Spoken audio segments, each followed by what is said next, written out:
Rajeshwari MJ. She pursued her BE in Electrical and Electronics at the People's Education Society College of Engineering, Mandya. She pursued her MTech in VLSI Design and Embedded Systems at the Sri Jagadguru Balagangadharanta Institute of Technology, Bangalore. Her personal skills lie in good verbal and written communication skills. Her areas of interest lie in OOPS with C++, renewable energy sources, HVDC transmission, digital relays, automotive electronics, advances in VLSI design. She has also had papers presented at the national level, such as the Innovative Architecture for SoC Multi-Core Hybrid Processor, presented at the RNSIT, Bangalore. Welcome to UGC lecture series of BSc Physics Honours. Today we are dealing with the subject electromagnetic theory. In this session we are going to concentrate on reflection and refraction of electromagnetic waves. So in this session we are going to start with the very first topic of this section, that is reflection and refraction of electromagnetic waves, which consist of plane waves in various media. So we already know electromagnetic wave is also considered as a plane wave. So the plane wave is one which is going to move in a two-dimensional axis which extends till infinity, which will move till infinity. It is called as plane wave. And the plane wave in various medium, what are the factors that is affecting the plane wave when it is moved in different or various media. So what are the media that we are going to consider here? That is, first one is lossless medium, and another one is lossy conducting medium, and the third one is good conductor, and the fourth one is good dielectric medium. So we are considering four different medium, and we are going to study how the plane waves will going to change its nature when it crosses these four different medium. So very first thing we are going to consider lossless medium. So what are actually the parameter that is going to affect this plane wave when it is moved through the different media? So these are the three parameters that we need to consider for a plane wave in various medium study, that is epsilon and mu and sigma are three parameters that we need to consider, that is a three constant that we need to consider for the study of plane waves in various media. So for the first thing, that is lossless medium, we need to consider that epsilon and mu are real in this lossless medium, and sigma is equal to 0 for this lossless mediums, and so beta is real here. So beta will be always real for this, and therefore that is the complex propagation constant gamma square is a complex propagation constant gamma square, because the gamma square is always equal to j omega mu into sigma plus j omega epsilon. This is always because this is always consist of both a real and complex part, but for lossless media that beta is always a real, and we know that this is a complex propagation constant. This can be rewritten for getting a beta real value like this.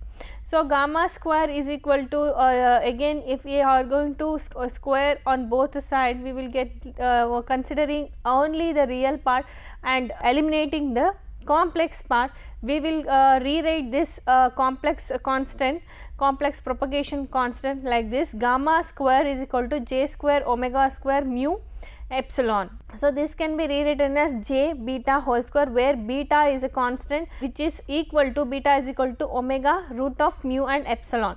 Here this entire term is considered as a beta, so this is equal to beta is equal to omega into square root of mu and epsilon. So assuming the factors that here about the electric field is only with the x component, the electric field that we are considered throughout the derivation is only the x component we are taking, and also we are taking, that is there will be no variation along x and y axis, so that the partial differentiation of electric field along x and y axis will be 0. So this is what we are assumption made, and also the propagation will be always along x axis. So, that is which will going to lead us Helmholtz wave equation will be reduces like this, because we are considering only the x axis, and also the propagation will be in a z direction. So, the z axis direction the propagation will be there, and only we are considering the x component. So, only we are considering the x component and we are considering the propagation in the z direction. The Helmholtz wave equation now will be reduced like this. So, that is a partial differentiation of double partial differentiation of Ex, which is having only the x component with respect to z, because the propagation will be in the z direction, plus beta square again electric field in the x component, that is equal to 0. So, again whose solution gives only in one dimension. So, this solution for a one dimension after partial differentiating this which is equal to Ex is equal to e to the power of plus exponential to the power of minus j beta z plus e here minus is what I will say, what is e plus and e minus exponential plus j beta z. So, this is what after simplifying after this equation we will get this partial differential equation. So, e plus and e minus are arbitrary constants here. So, next putting in the time dependence. So, after taking this we need to know that whatever that we are deriving, it has to be considered at an instant of time. So, here we need to know about the time dependence. So, taking a time here and only the real part we will get the previous equation can be rewritten like this: Ex z of t. Z and t are the two parameters that we are considered here, because for a time dependence and z direction it is propagating, and x is the component that we are considered, and the e plus and e minus are arbitrary constant. So, only the real part if we taken for the previous equation, so this will become cos of omega t minus beta z plus e minus cos of omega t plus beta z. So, e plus and e minus are the arbitrary constant. So, again this a constant phase, this is a constant phase, this constant phase can be given with the another value that we are to say it is b, we are considered this is a constant, that is why it is said as b here. And now we are going to find the phase velocity. So, how as it is moving, in the sense there will be a velocity in that plane wave. So, we need to know the phase velocity for the plane wave. So, the phase velocity will be now it is dz by dt, because along the z direction it is moving with time dependent, that is we are taking.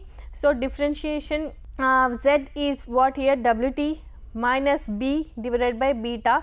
This is by simplifying this, if we observe we will get z here. So, here if simply substitute the b value, that is wt minus beta z. So, which will gives minus wt plus beta z. So, minus wt and plus wt cancels, and plus beta z divided by beta is what remaining. So, beta and beta for numerator and denominator will cancel, only z remains. So, this is actually says a z value. So, after rearranging this we can able to get the z value. So, after differentiating this with respect to time, we will get omega divided by beta. So, we know all that previously we already know that the beta value in the very first slide that we have considered, the beta value is equal to omega square root of mu into epsilon. So, this is what the formula that we again we consider the beta value, and substituting here also. Here also we are taking the same thing. So, omega divided by beta, which is equal to 1 divided by square root of mu into epsilon. So, this is again equal to square root of epsilon mu r mu naught epsilon r epsilon naught, where r is a relative permeability, epsilon naught is a not represent the in space or air, and here r is again the relative permittivity, and this epsilon naught represent the with respect to air or space. So, because this is what we are going to get the value with considering when the phase velocity with respect to time. So this is 1 by square root of relative permittivity, and we can say relative permeability, and also permittivity with respect to permeability and permeability with respect to air or space. Next we move on to the for free space. The Vp is what we already know. Relative permittivity and permeability will be eliminated from the previous formula that what we derived. So remaining thing will represent the free space, which is equal to C, the speed of a light, that is equal to, which when we are going to substitute this constant value for permeability and permittivity, which gives 3 into 10 power of 8 meter per second, so which is the speed of light in free space. This emergence of speed of light from electromagnetic consideration is one of the main contribution, that is what we already get from the Maxwell's theory. So the magnetic field can be obtained from the source free Maxwell's curl equation. So this is how the source free curl equation, Maxwell's curl equation will be, we know, that is a del cross E is equal to minus j omega mu into h. This is a which is a source free, that is why we are considering here there is no partial differential terms here, which is a source free, that is why. So electric field is directly proportional to magnetic field, which is having a complex term here. So h is again this equation is rewritten, so this will become like this: h is equal to minus del cross E divided by j omega mu. So here we need to know the E vector. E is what we previously considered the x component, and we already have the, it is moving, the electric field is moving in a z direction. So we have the differential, partial differential value for E. So substituting this the matrix form, which we get like this, when we are going to substitute this in a matrix form with x, y and z as a coordinate, where we are only considering the x component, that is where we get the partial derivative of x component, and other terms will be, or other components will be 0 here. After that if we can simplify again this, which will going to get a final expression like, that is 1 divided by eta into e into exponential of minus j beta z minus e exponential of j beta z. This is what we got for the magnetic field. So for magnetic field, the very new term that we are added is 1 divided by eta is what we consider, because in place of beta divided by omega mu, we are considered the etas. For replacing this value, we are considered the imaginary part. We are for eliminating this beta divided by omega mu, we are taken 1 divided by eta.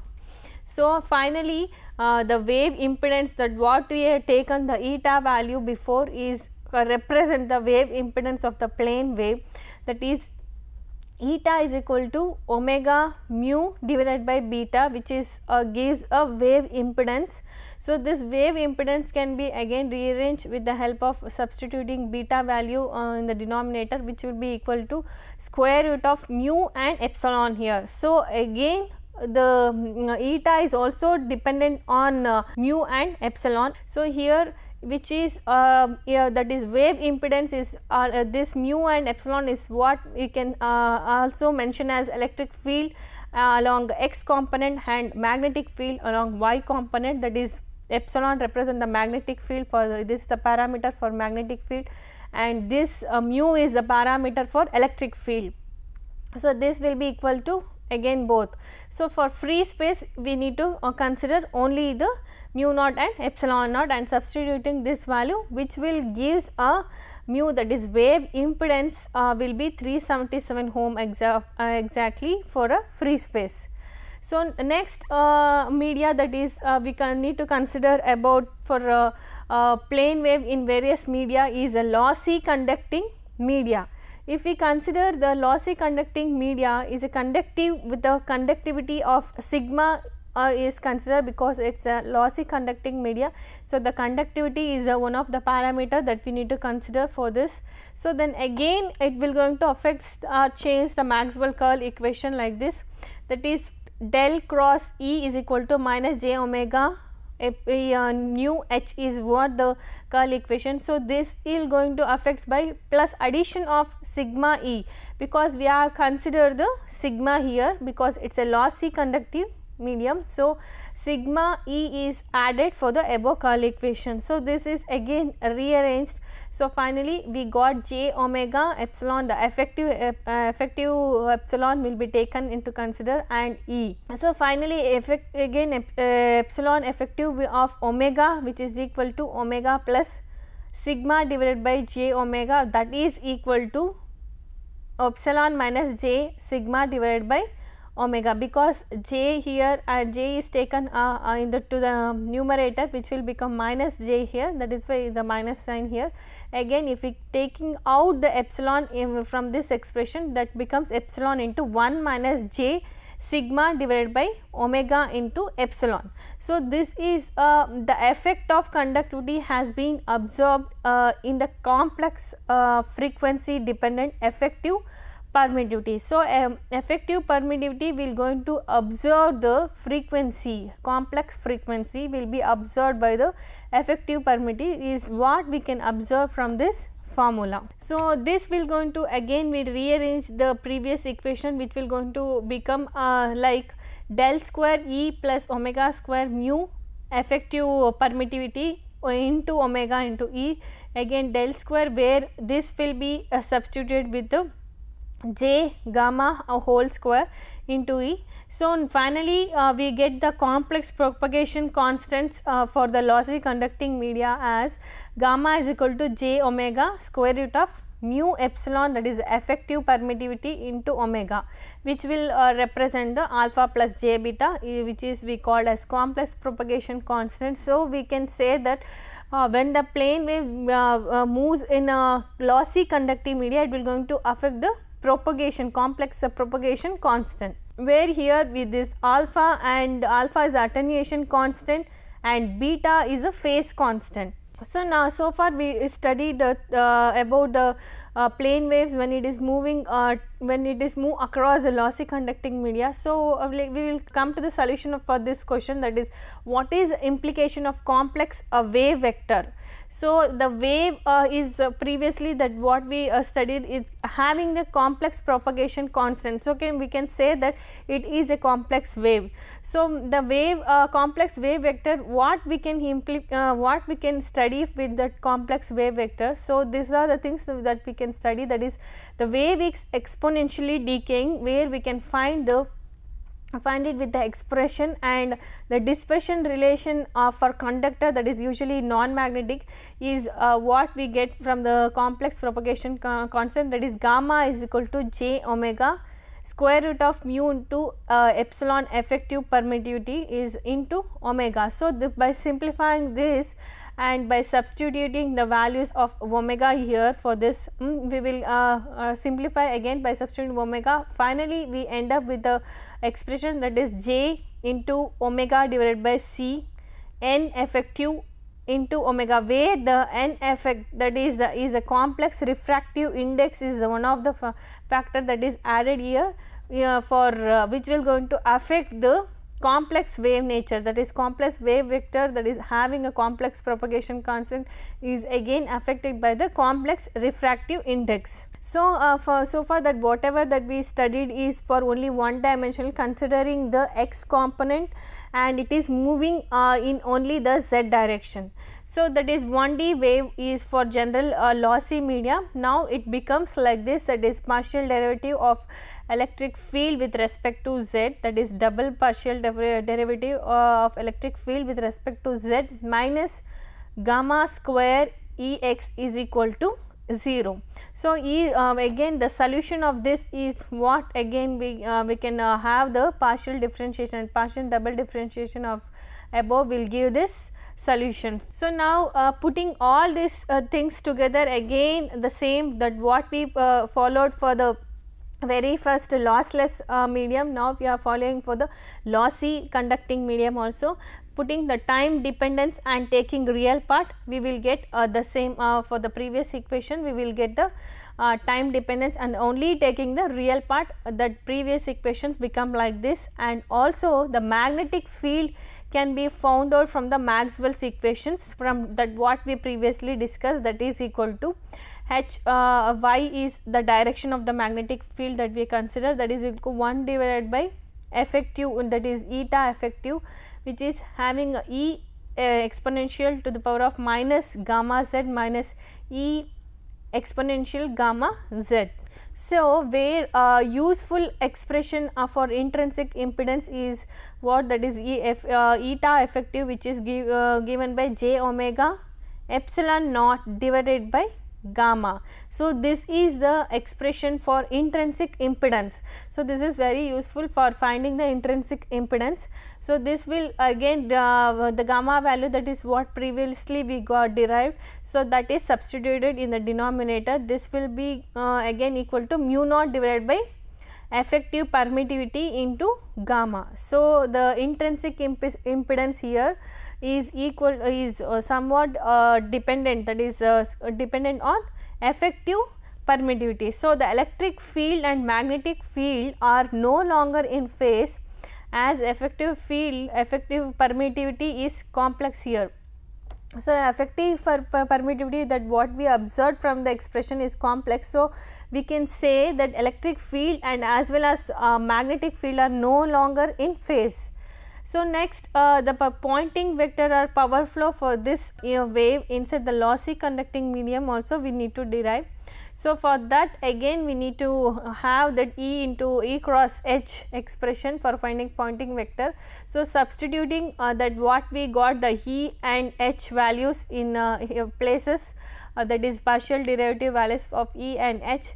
This is what we substitute E and H value. After simplifying this, finally we ended up with the expression that is E square divided by eta effective, that is intrinsic impedance. Effective intrinsic impedance is what eta effective, that is equal to exponential to the power of minus 2 alpha z. So, this is what we get the Poynting vector for a lossless medium, lossless conducting medium. So, it is also indicating that exponential term in the expression. So, it is a decaying in terms of square of an exponential function here. So, which is mentioned is the having a decaying factor and also exponential factor, that is it says that whenever the exponential factor is there, it says that it is a decaying. So, it is a decaying in terms of square of an exponential function. So, next we move on to another medium, that is good dielectric conductor. So, for a good dielectric or a conductor, it will be same in the condition that we consider. So, for both of the thing the same method is to follow. First thing, that is again the sigma divided by omega epsilon is what we define here or considered here as a loss tangent of a medium, which is going to define a loss tangent of a medium, that is a medium with sigma divided by omega epsilon is lesser than 0.01. Whenever this constant value, that is loss tangent, this ratio is always called as a loss tangent. This will going to indicate whether it is good conductor or insulator. So, that is sigma divided by omega into epsilon is what we will going to decide it is as insulator or good conductor. So, if this ratio value is less than 0.01, it is said to be a good conductor, or whereas with the medium which is having, that is sigma divided by omega epsilon is greater than 100, then it is said to be a good conductor. So, for dielectric, for a good dielectric, what will has to be this ratio? So, that is because we know that sigma should be much lesser than the omega and epsilon, omega into epsilon. So, for sigma which is having a lesser value, that is much lesser than lesser value of the product of omega and epsilon. Therefore, this gamma is equal to, that is propagation complex constant, complex propagation constant is now becomes as j omega into square root of epsilon mu epsilon into square root of 1 minus j sigma divided by omega epsilon. So, this can be approximated again using a Taylor series expansion obtained with the alpha and beta, that is which is as follows, that is which is taken as a two constant alpha and beta after expanding this expression with the Taylor series. So, finally, we got this expression, that is alpha is equal to sigma divided by 2 square root of mu divided by epsilon, and also the beta value will be omega into square root of mu into epsilon. So, this is for good dielectric we got two constant, that is alpha and beta, and same for the good conductor where sigma is much greater than omega into epsilon. So, this is a factor that we consider. Therefore, again this term, that is the gamma or complex propagation constant, is again approximately equal to 1 plus j square root of omega mu sigma divided by 2. So, where which is equal to alpha and beta both will be of having same value, that is square root of omega mu sigma divided by 2. So, these two are the factors that decides the media, that is a good for a good conductor for a good dielectric. These are the two factors that will going to affect for a plane waves in this media. So, finally, we come to the end of this session. In this session, we concentrate on purely on the plane waves when it travels or moves through a different media, that is first we consider as a lossless media, after that is a lossy conducting media, and good and dielectric medium that we consider. So, for all this we derived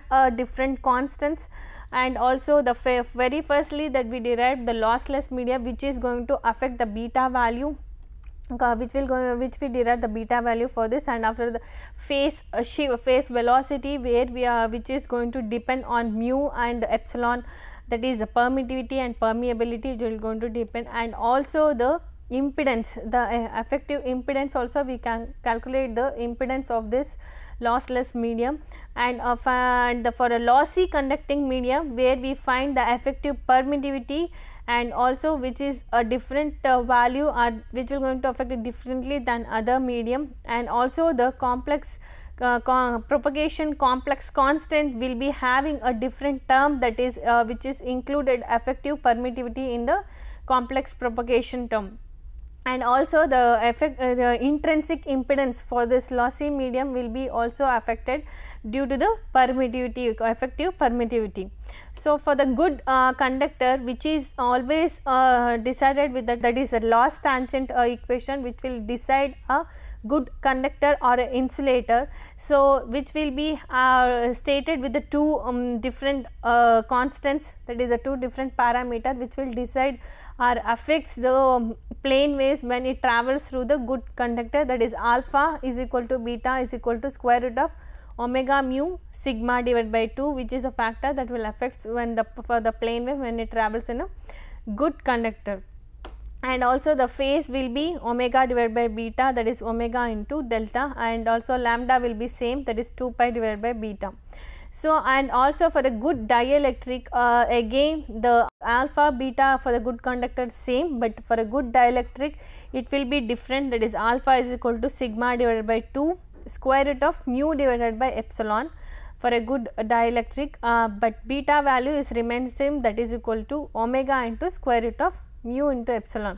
And also for all this for a good conductor the current density J will be, that is sigma into Ex, where we are taking the time parameter a time dependency, and also the component that we are considered through only x axis. So, that is why it is mentioning a components of electric field only in the x component, and also this can be again rewritten if we taken only the time dependency. So, for and also the real part which will come to this value for a current density, that is sigma is equal to E into exponential to the power of minus square root of pi f mu sigma z into cos omega t minus square root of pi f mu sigma z. So, some of the questions of this session are: how does the plane wave behave for lossless and lossy conducting medium? Define loss tangent of a medium. Write the power flow equation for lossy conducting medium. This ends the session. Thank you.